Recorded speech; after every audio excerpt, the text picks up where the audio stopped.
We're going to invite some special guests up for a brief Q&A, starting with the writer and director, Mr. Ryan Layson.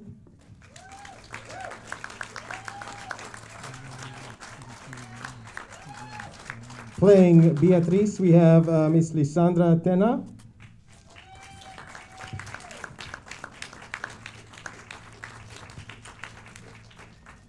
And playing Shorty, we have Alicia Maldonado. Playing Mari, we have Alexis Santiago. And then we are also bringing up the birthday boy and the Excellence in Editing Award winner, Dr. Eric So.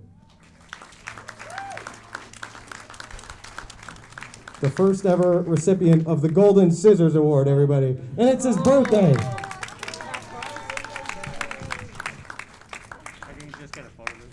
Happy birthday to Eric, everybody. And we also have Ramona joining us. Is Ramona here? Ramona, join us.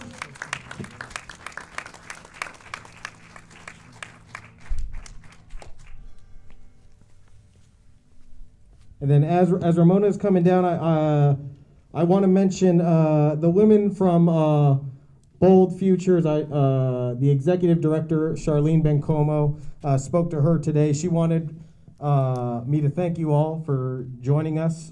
They couldn't make it. They were very sad they couldn't make it.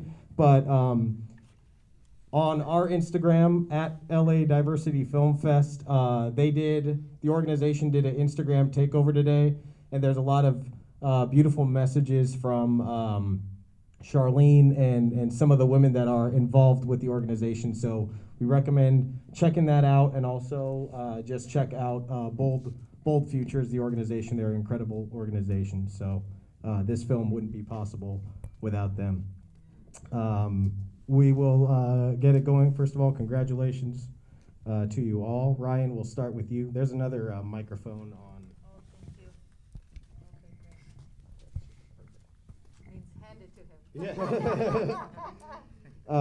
So Ryan, talk to us if you can about the inception of the piece and working with Bold Futures. Yeah. So that's how it works, huh? Well, I guess. First off, I just felt so honored. Well, first, I'm so honored just to be in a movie theater watching this with an audience. That's such a great feeling that we haven't had in a long time.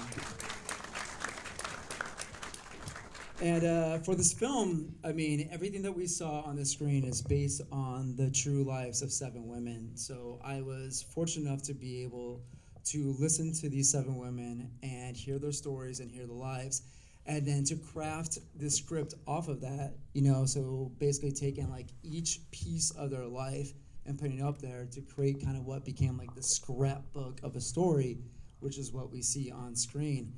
And for me and Anthony Baldino, who run Normal, we wonderful producers of this movie. It was our first time collaborating with a nonprofit, which you don't usually see, like a film production company and a nonprofit coming together to make a movie. But we had this kind of like a wonderful kismet of them being like, hey, we want to present these women's stories, but in a way that will kind of get out there past, them doing like a billboard or them doing something that like might just see like a smaller audience. They're like, how do we make something that can, reach somebody in Ohio? So like, what if we just, made a movie? So we, for 4 months, listened to the women's stories, came up with a script, and then all the world is sleeping. All the world is sleeping. And then for Lisandra, Ramona, and Alicia, a lot of the women who the film was based on were on set as well. So what was it like for you ladies to have them there as during the filmmaking process? I'm going to hand this over and we can pass it down. Anybody? Hello. First of all, I just want to say thank you. My name's Alicia, and I had the privilege of playing Shorty in this film. So just kudos to to everyone that's here and that made it possible, and to you all for coming out tonight to screen. I was talking to my daughter earlier tonight. She's here. She's the one that encouraged me to come out and come to this screening. I live in Albuquerque. I'm from New Mexico, and my daughter lives here in LA now. So she talked me into coming out to visit her and see the screening, and I'm really happy to have done that. But I was sharing with her that what was so meaningful and impactful about this production was that the women who the stories are based on were so integral in the production of the film and in the shooting and the script, and they were always there, and we got to meet them and we got to talk with them. And when we did the screening in Santa Fe, many of them were there, and it was just, I think this was like maybe 3 years ago almost that we shot this film, and so it was just like really amazing to see them and to be able to portray the role of Shorty and to tell the story and to have these women also be part of that process, like from the beginning to the end. So I'm going to pass it to my comadre Ramona.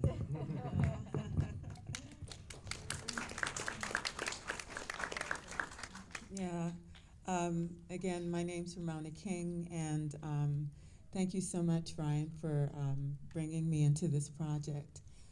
It's an honor to be a part of such a powerful, wow. So for me, my daughter also encouraged me to come. I'm outside of what I do as an actor. I'm a professional storyteller, and my work is with mothers. Unfortunately, or fortunately, I didn't have the chance to get to meet the women who were part of this storytelling. What I came in with this story was my personal story, specifically of my grandmother who had lost her mind just before giving birth to my mother, and placed in a mental institution until she was 84 years old, 17 to 84.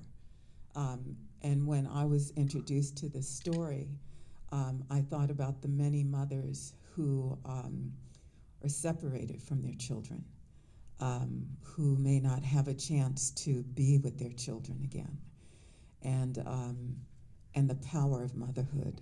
Oh my God, this is such a powerful story about the struggle of your personal life and the struggle of holding on to the life that you've given birth to. So thank you for being a part of this, and thank you all for doing what you've done to make this possible. Power to the sisterhood! Yeah. And Lisandra? Oh, see. Oh, so sorry. Oh my okay. God. Oh my God. Please. Oh, jeez. We can share. Yeah. Hi, everyone. Thank you so much for being here. I'm Lisandra Tena. I'm also from Albuquerque. Been out here for a few years. This is, I've said this many times. Ryan's probably, tired of me saying this, but when I read the script for the first time, I thought, who's writing my story? I need to meet this person. I was raised in New Mexico. I also come from the cycle of addiction and mothers, daughters. This whole thing really resonated, so I had to be a part of it. So I thought, this is mine when I auditioned, and sure enough, I got a call, so it all worked out. But would you like to share something?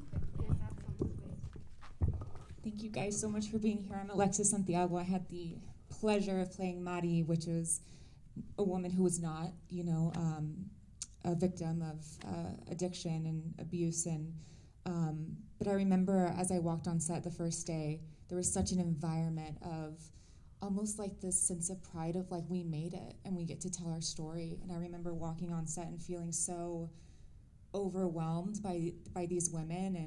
And I remember having a conversation with someone, and she even was helping me realize, when you find someone who's overdosed, this is how you would react. This is how you would hold them. This is how you would feel in that moment. So they were so willing to share their stories, share their emotions, and their testimonies with us, and it was so powerful. So thank you, Ryan, for allowing me to help tell the story.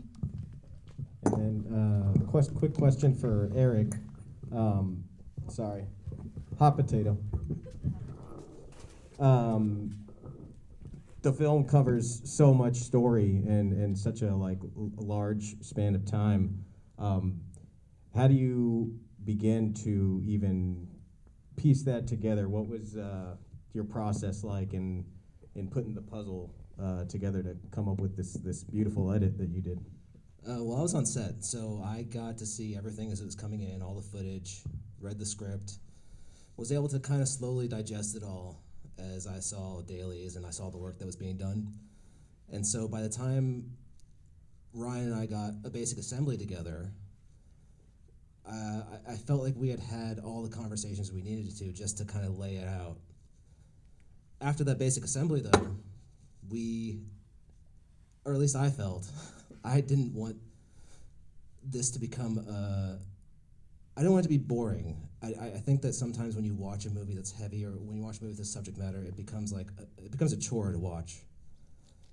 So I always pushed for faster cuts, for more story, for more elements of Chama's life, and hopefully it all makes sense in the end. I wanted it to keep going, to keep pushing, to keep contextualizing and recontextualizing what she was going through at the time, and where her past brought her up until that moment. Mm-hmm. So that was kind of the process. You build it up and break it down, build it up and break it down, build it up and break it down, and then eventually you come up with the movie. Yeah. Well, excellent work. Thank you. And then Ryan, one more question before we go. They're going to kick us out here in a minute, but if you could give us just one great fun set story to send us home with. Ooh. Well, when you're doing an indie film on a 16-day shoot, there's not a lot of time for fun. But who was the poor sap that had to AD that sucker? Yeah, tough guy. I guess one more memory comes to mind was the little girl who basically plays little Alexis. We were filming in a car, and our department setting up the car to make it as disgusting as possible. They're putting gross cheese on the floor. They're putting chips all crunched up everywhere. This girl who was 8 years old in the back seat waiting for all action, and she looks down, she sees a Cheeto, and she's like, jackpot. Picks up that Cheeto from the ground, and it. Looks around again, picks up another chip, and eats it. And I started noticing, I was like, hey, that's pretty disgusting. You're gonna get disease if you keep eating that. And she looks at me in the eyes, picks up a chip, jumps on it. And our department came in every take and was like, where did all the Cheetos and chips go? Luckily, she's doing good still. This was before Rona that we. One more round of applause for everybody here. And also, we do a shout out to our actresses that aren't here: the lovely Kristen Gutowski, Jackie Cruz, and the rock of the film, Melissa Barrera. Our wonderful casting directors, Jessica Sherman, Emily, our amazing composer, Ansel, our coordinator, and everybody who made this film possible. Like they always say, it takes a village in order to make a movie, and it's true. Everyone's testament. If you don't have an A-list crew cast, you got nothing. Absolutely. Thank you all for coming out. We can't stay here, but we can continue to mingle outside and right across the street at the District Pub. They have some space reserved for us, so if you want to come and chat with us for a little bit, you're more than invited. Once again, thank you for coming out, and please check out Bold Futures, the organization. If you can, donate to them because they do amazing work. You can donate to them from our Instagram page, or you can go to their website. But yeah, one more round of applause, and thank you all for coming out.